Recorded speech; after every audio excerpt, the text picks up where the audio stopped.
Welcome everybody, Dale and Leanna, Moments of Adventure, and we have a long adventure today. Yeah, we kind of made a vow not to do these long trips anymore, and we're immediately going back on it today. But we have to get from Oklahoma City to Utah. Moab, Utah. We had a big accomplishment last night. Our daughter graduated from her PA degree, so that was exciting. Boomer Sooner, OU Med. Insert picture. And now we're on our way to just outside Moab. It's, well, that says 13 hours. Yeah. But now we're on this long road. We get a turn in 522 miles, though. Why do we do this to ourselves? So we did get a comment from one of our videos in the last week that wanted to know how we choose our camping spots, especially when we're boondocking. So this time we kind of cheated. We didn't pick it out. Our friends that were meeting up there, Fritz picked it out, and he, I believe, looked at Google Maps. He's kind of been in the area before, but that's how we picked this one. Yeah. Now, we're not staying there tonight, though. No. Because I don't think we're going to do the whole 15 hours up there. Because 13 hours just gets us to Moab. That doesn't even get us to where we're camping at. Okay. Right. So tonight, we have no idea where we're staying. Yay! We don't know. We're going to see. We don't even know how far we're going to drive. We're just driving down the road and see how far we can get. I'm going to call this flying by the seat of our pants in real time. Today we are. Yes, we are. That's okay. It makes the day go quicker because you're not necessarily on a schedule. You just know you're traveling. We have you just anticipate a long day and you take it for what it is. Yeah. So come along with us for our nice, at least 13-hour drive today. And we'll show you the sights and sounds of I-40. Doesn't that sound fun, kids? Totally does.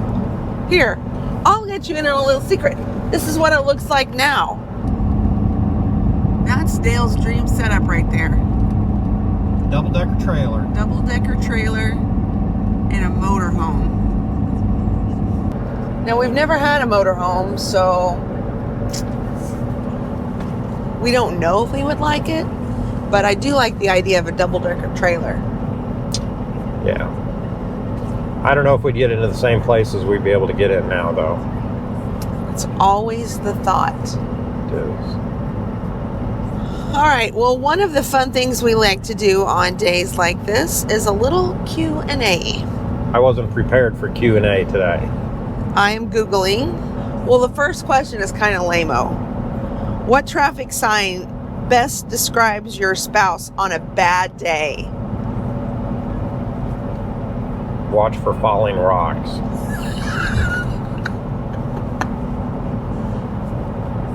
Beware of falling rocks. I'm going to go with dead end, do not enter. I don't know if I have bad days.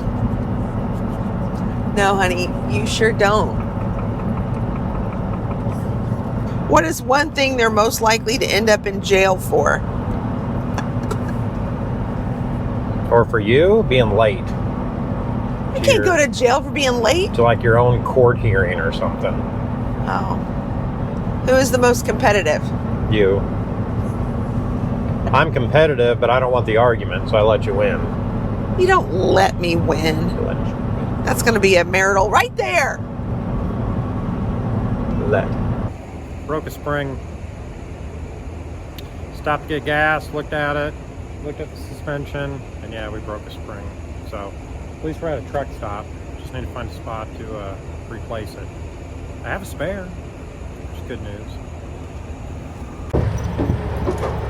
Oh. Yep, it's a broken. All right.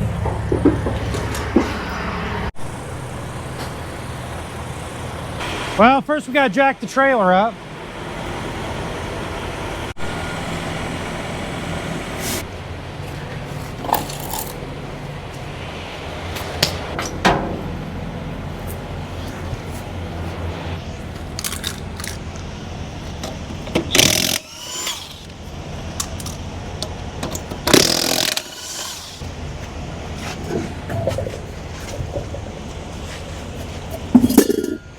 Doesn't that look like fun?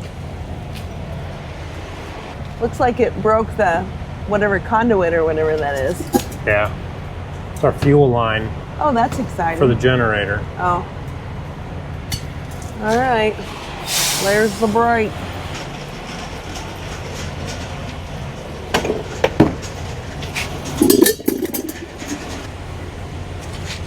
Bill has made his impromptu stool for car repairs.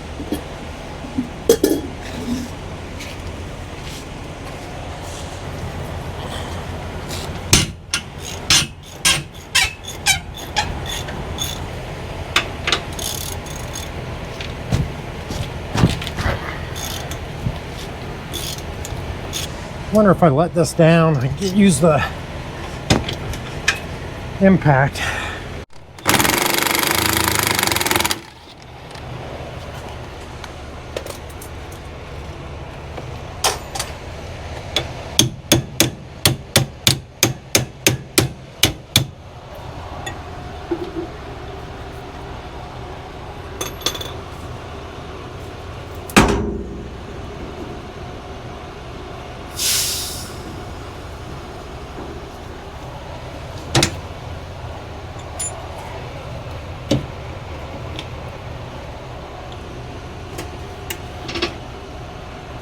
Can't get that down. Get more leverage with a bigger pole. Yeah. They're on there tight. And it just broke. That's okay. Wow. That's how tight they were.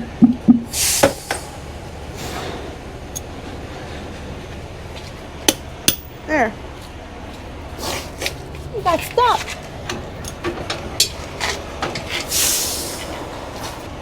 So Dale took the handle from the jack, the handle of whatever that tool is called, Ratchet. a ratchet. It's genius.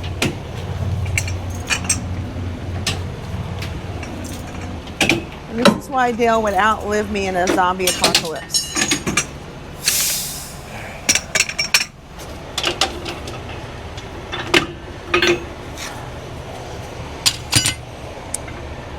One of these ends is not like the other. Now for the new spring, which is in here.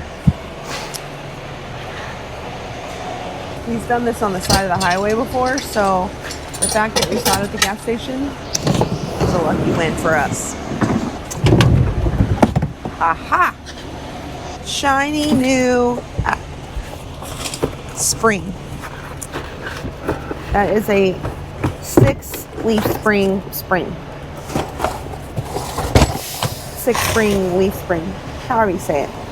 All right, we got the old spring off, and we got the new spring sitting on here, sitting right here. So I just need to get that attached to the perch, and get the new U-bolts that I have on there, and then I do have to get this off, so I might have to get that off here real quick. But get that off, and hopefully get it all back together. All right, I got the spring on. That's a little wallowed out. We're gonna have to do something about that. I got the shackle back on. I'm just tightening these up. So I need to tighten the leaf spring plate on. And then I need to, yeah, need to grab some zip ties, which I have, and get that zip tied up. So I'm gonna get this finished up.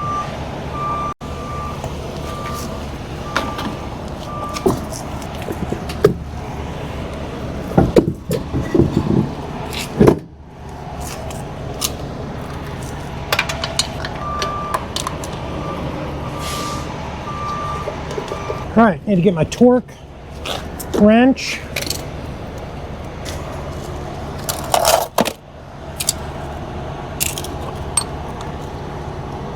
Usually torque these down to 120. I know some of you guys are gonna say, man, those torque sticks do not work.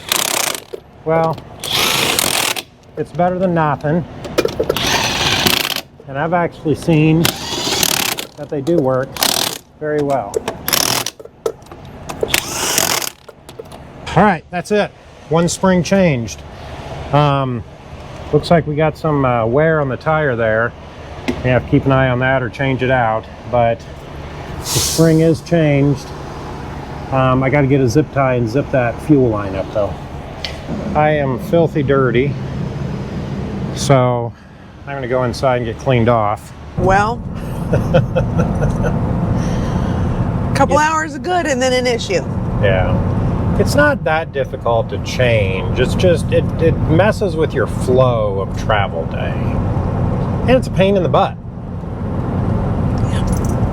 So, to recap, we're just driving down the interstate.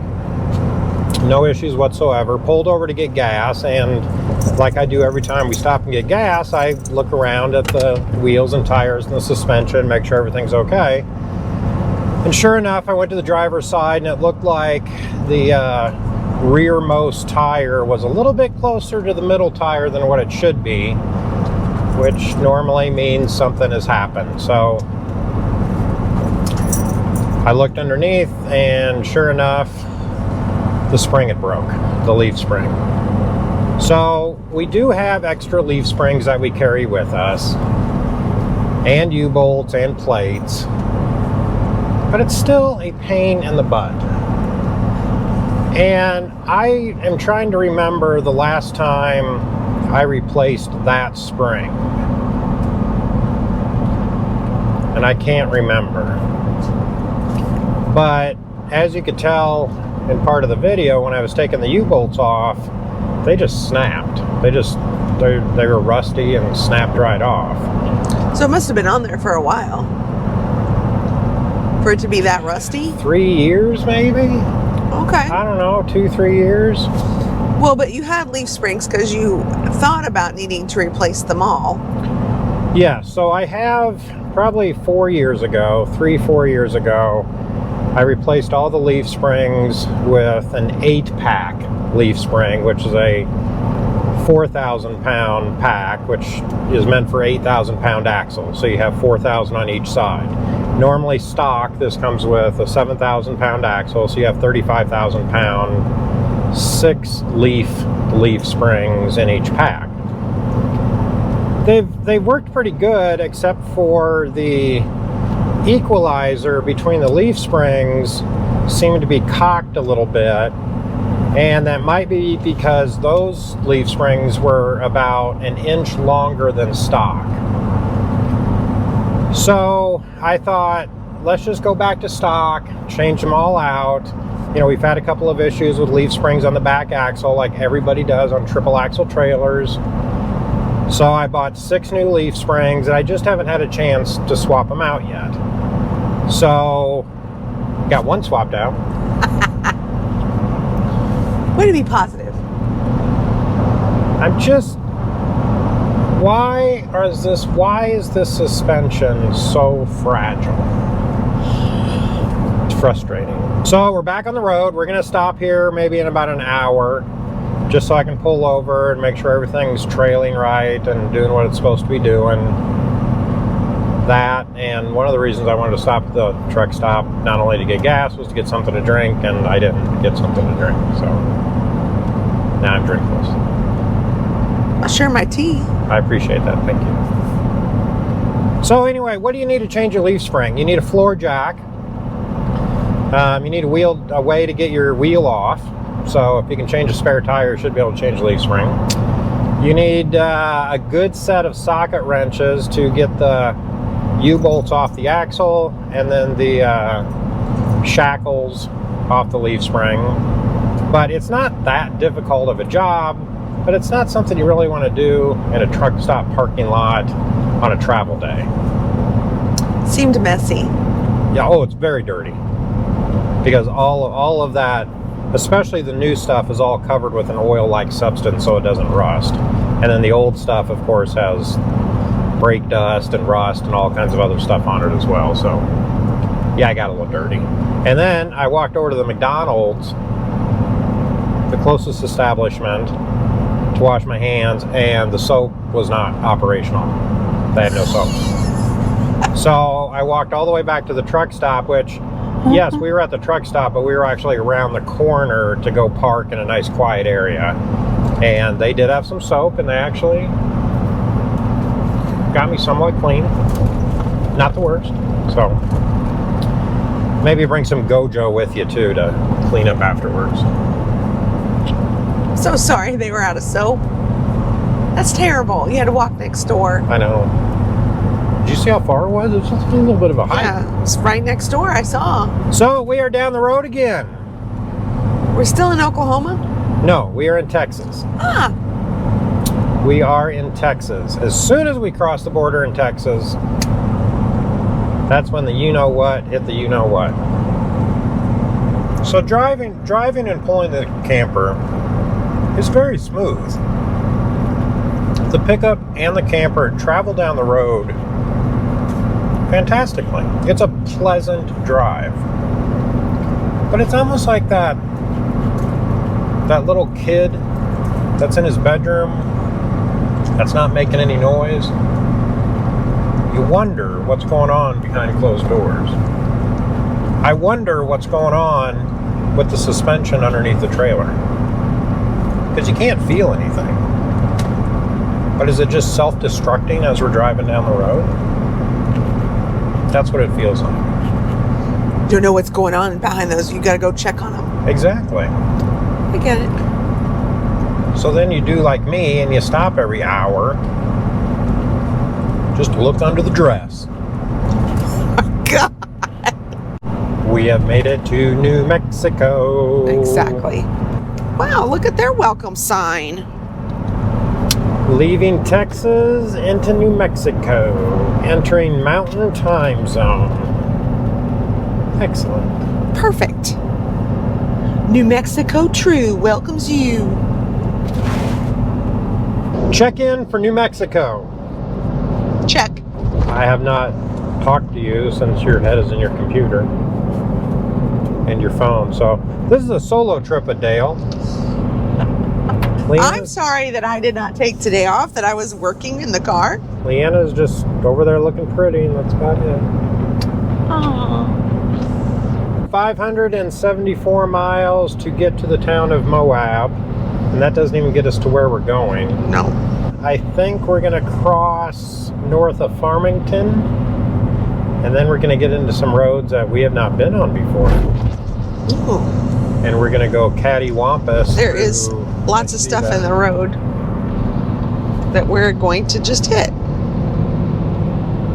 Or not. Oh gosh. Oh man.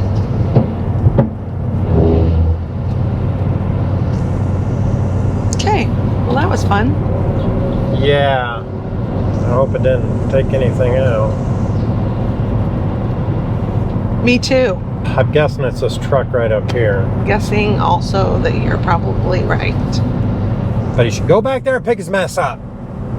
You left something back there, sir. This is one of the cool parts about driving in at night or at dusk. Driving west. Driving west. Check out this sunset over Albuquerque. Ooh, and the bumpy roads. Yeah, I-40's not real smooth, is it? No, but the sunset is stunning. It is. Well, we drove for about 16 hours yesterday, and we still did not make it to Moab. About 50 miles south of Moab, right in some BLM land. We just pulled over quick. We had to go to sleep. We stopped at a couple of truck stops, and they were all full. We got no place to park. So we finally found BLM land where you're allowed just to camp anywhere. And we're obviously not going to camp here, but take a look at where we're at. So there's the road into Moab right there. And we just pulled off and just set up camp, if you could even call it that. So now we just need to put our slides in, get our jacks up, and head on up to Green River, where we're going to fill the camper full of water before we start boondocking for a week. So let's go. We pulled a marathon yesterday. And we still didn't make it to Moab. We were in the car for 16 hours. We left at 9:30 Oklahoma time and got in at about 2:30 Utah time. We just stopped in BLM land. We looked on our phones on the map on the way in, found just a trail right off the road, set up, spent the night, and now we're back. We're about an hour outside of Moab right now. Yeah, but check out this scenery. Look at that.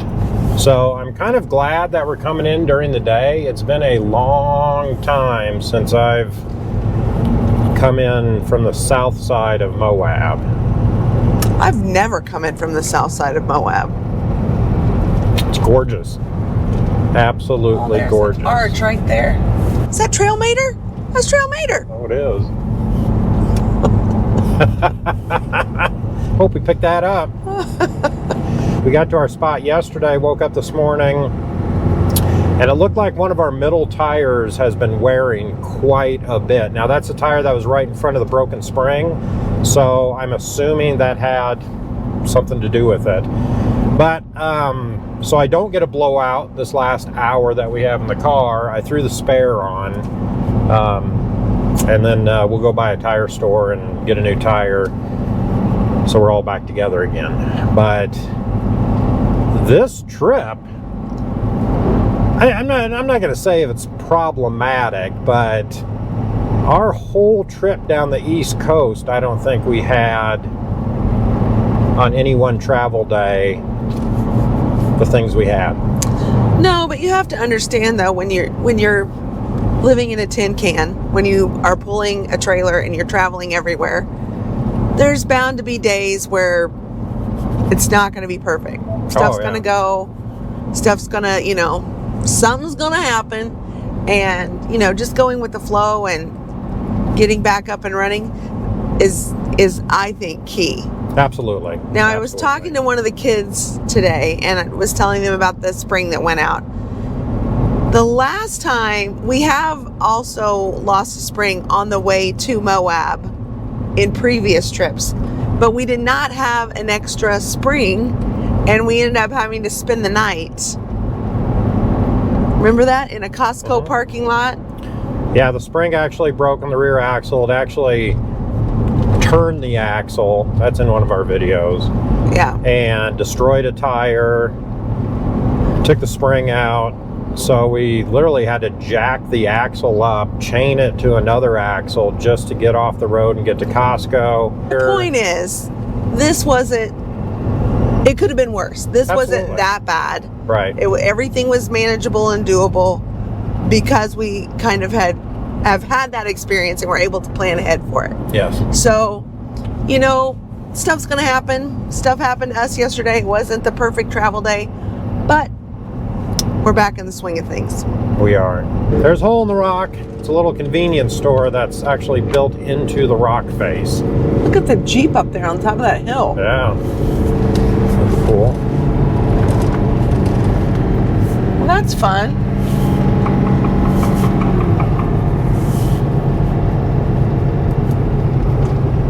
So today we're going through Moab, but we're not actually camping in Moab this time. We're actually camping in the San Rafael Swell area. By Green River, Utah. Yes, so it's about an hour outside of Moab to the west. And we have been there one time a long time ago. So, but this is a different kind of area of that area that we're staying in. So we're going to call it new for us. Absolutely. And new videos for you guys. New riding area. This is Moab, for those of you who have not been here before. It's kind of a small town taken over by Jeeps and side-by-sides. And bicycles. And adventure bikes. Anything off-road. That's a neat little town. We've gone to the brewery several times. That's good. A couple of other restaurants. They have a neat little downtown area. They have a little food truck area. Blue Pig Barbecue. We have not been there. That's new. We have not been there. That RV's pulling in there. RV parking. Kinda. Well, there is a Sun Outdoors here to the right. Never been in there. No. Looks a little tight, but not bad.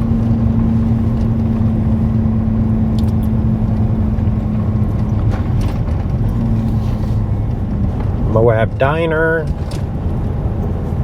Woody's. Woody's has been there for a long time. Yeah.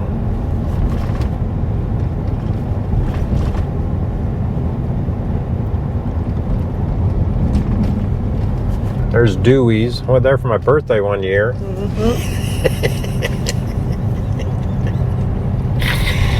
Oh.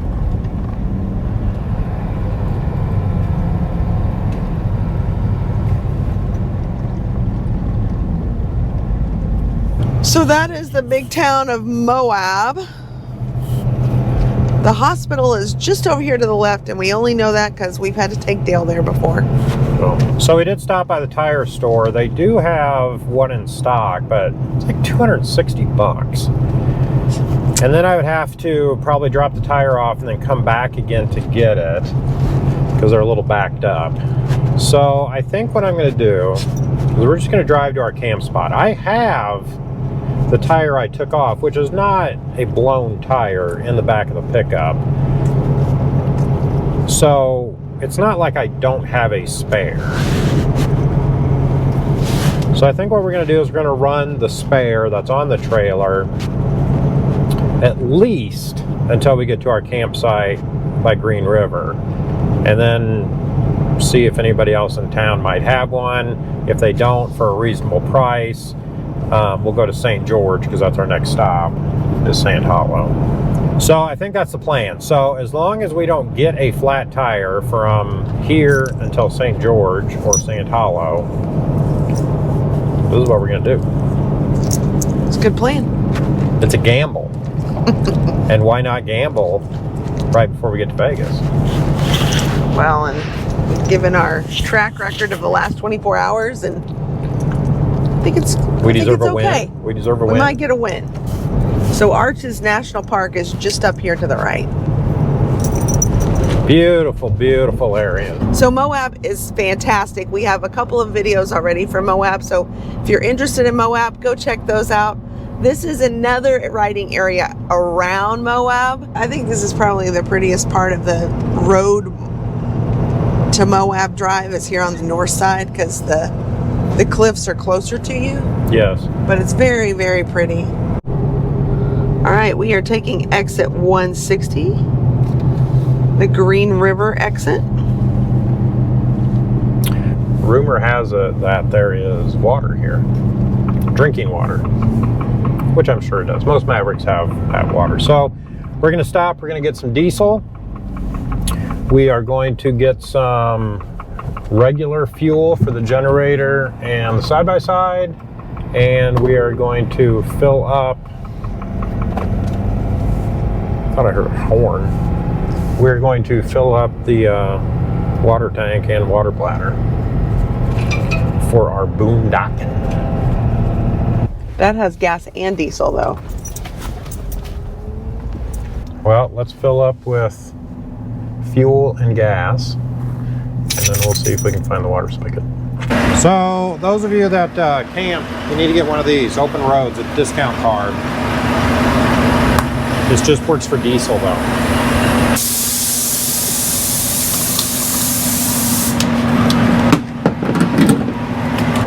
$25 gallons. That's more than I thought.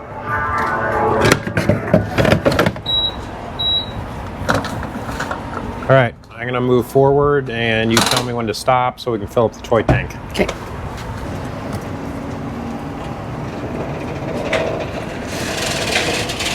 Oh. Well, this is handy. They have regular gas with the diesel. It's like they knew we were coming. Thank you, Maverick. So I got a little scare because if you look at that back tire, it's crooked. And it's really noticeable on the other side, but I think it's just because I turned the corner. Because nothing is broken. And spare gas. What are you doing? You waiting for your driver to come back?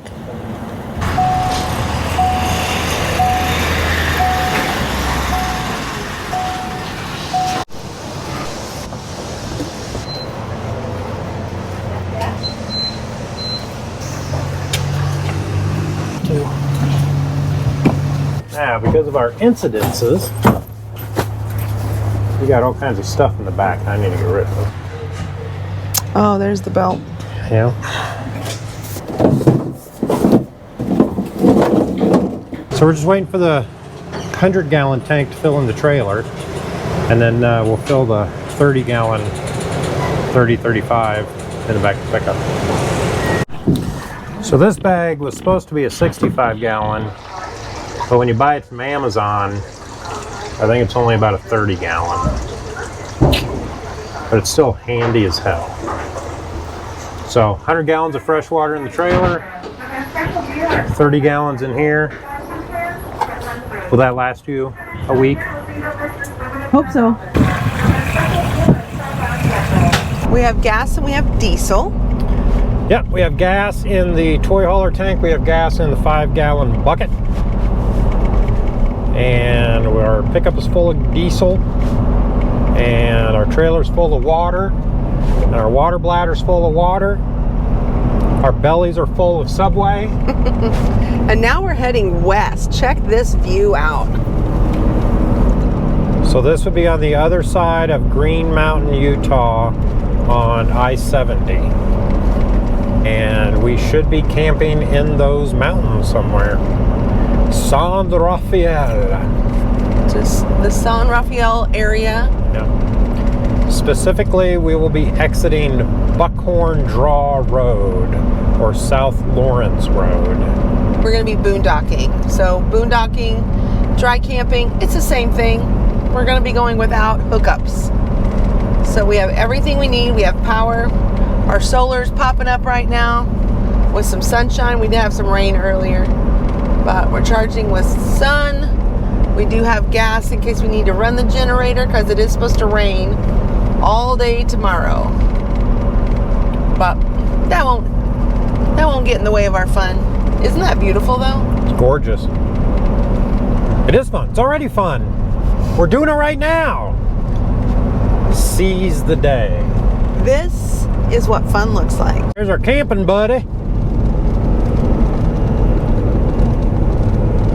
Pulling the Alliance Paradigm. It's exit 131. Road's a little bumpy. Road's a little bumpy. Move over, lady. Now, like I said before, we did not choose this site. Our friend ahead of us found it and chose it. But it looks pretty cool. But it does look pretty cool. There's another camper over there in the distance. But I believe he found this one via Google Map. Trying to find a camp spot. Just drive around in circles. Some people would unhook their razor and take that to drive around in circles. But not Fritz. Not Fritz. He's going to show us the way. Meanwhile, we're here. Dale's waiting patiently. I'm going to wait until he gets set up where he wants to go, and then we'll tell him where we're going to go. Yeah, right. I'm going to tell him to stop messing around and just park the damn thing. You tell him, Lori. Right here. Right here.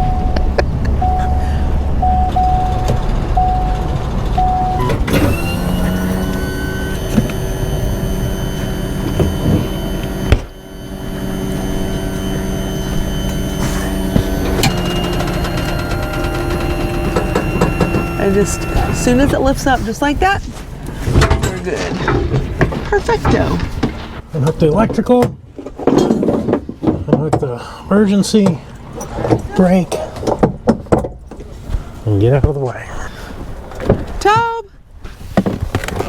Toby? Okay, stay there.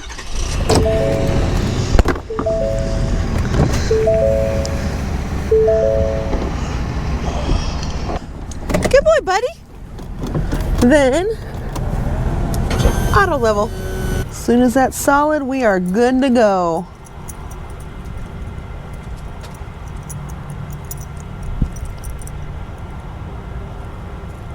There we go. And we're level.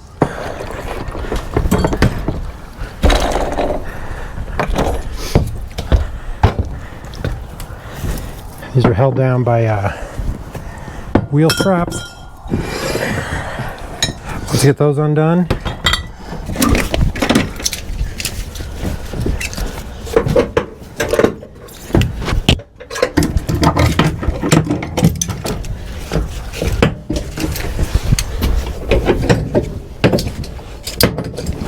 Gymnastics. Climbs into the razor like a teenager. Like a teenager trying to steal a car.